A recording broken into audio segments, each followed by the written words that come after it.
revue. Nous, on aime beaucoup les romans chorales. Depuis qu'on écrit, on aime bien avoir plusieurs narrateurs. Et dans ce roman, on a fait la surprise à nos lecteurs d'avoir jusqu'à 4 narrateurs différents. C'est hyper intéressant quand on écrit de se mettre dans la peau de personnages différents, d'adapter sa langue.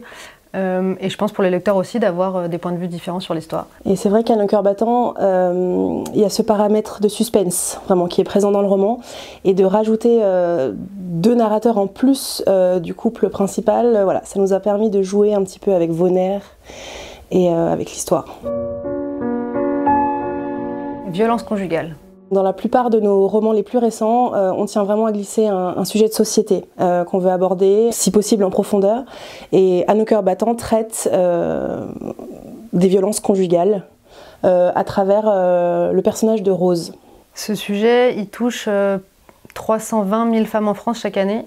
Alors évidemment, la parole se libère, on en entend beaucoup parler, et pourtant, depuis le début de l'année, on est le 10 janvier, je crois que déjà 3 femmes sont mortes sous les coups de leur conjoint. Donc nous, si on pouvait apporter notre petite pierre à l'édifice en traitant ce sujet, en donnant la voix à quelqu'un qui était concerné. C'était pas un exercice facile, c'est un livre qu'on a eu du mal à écrire. On est plutôt fiers de pouvoir aborder ce sujet difficile. Romance. Je pense qu'en fait, il y a presque autant de romances que d'histoires, de romans. Je ne connais pas beaucoup de livres qui ne parlent pas d'amour. Notre petite particularité, peut-être, c'est ce qu'on appelle la romance sociétale. Voilà, on traite de sujets de société, on a des livres qui sont vraiment ancrés dans notre époque actuelle.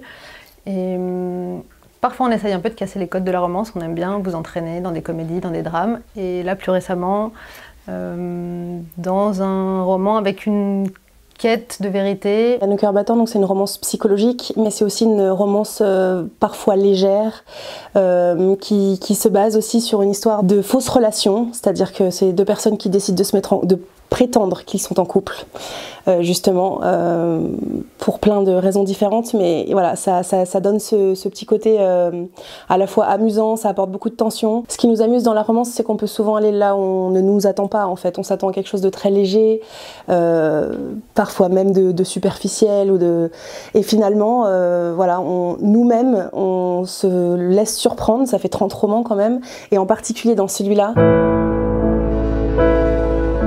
Émotion.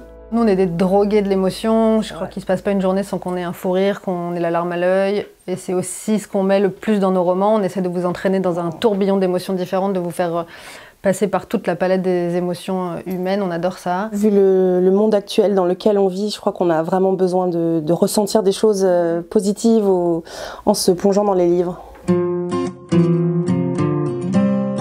Spin-off. Nous, les Magrines, on est un petit peu incapables d'écrire un roman et de ne pas s'attacher aux personnages secondaires, et donc de ne pas, derrière un premier roman, créer un spin-off, écrire un spin-off. Et dans À nos cœurs battants, on s'est totalement fait surprendre, et on est tombé amoureuse de Roméo, donc qui est le petit frère du héros de Ce qui nous rend vivants. Et donc Roméo, dans ce roman, est un personnage très secondaire, et finalement, voilà, il fallait qu'on écrive son histoire, on ne pouvait pas faire autrement. Donc on est rarement à l'abri d'un 3e, 4e tome, et on se retient. Accrochez-vous.